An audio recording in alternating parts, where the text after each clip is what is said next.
ఏ పని అయినా సరే ప్లానింగ్ ఉంటే పర్ఫెక్ట్‌గా వస్తుంది. అదే ప్లానింగ్ లేదనుకోండి చిందరవందరగా ఉంటుంది. కాబట్టి పని చేసే ముందు ప్లానింగ్‌తో పని చేసుకుంటే ఈజీగా అయిపోతుంది. తొందరగా అయిపోతుంది. ఇంట్లో పని అయినా, బయట పని అయినా ఫోన్ పట్టుకొని కూర్చొని మాకు టైం లేదు అంటూ ఉంటాము.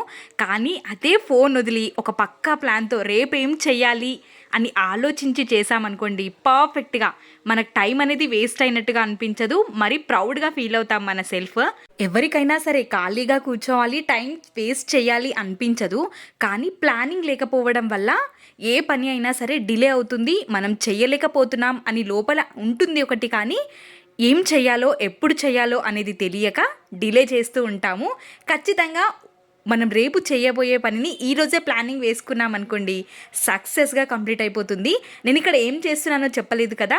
ఆకుకూర కర్రీ చేస్తున్నాను. ఆకుకూరలోకి పచ్చిమిర్చి పేస్ట్ వేస్తేనే చాలా బావుంటుంది. పచ్చిమిర్చితో పాటు వెల్లుల్లి, కొంచెం సాల్ట్‌ని వేసి మిక్సీ పట్టేసుకొని ఈ విధంగా కర్రీ చేసుకున్నామంటే సూపర్ టేస్టీగా ఉంటుంది ఈ కర్రీ.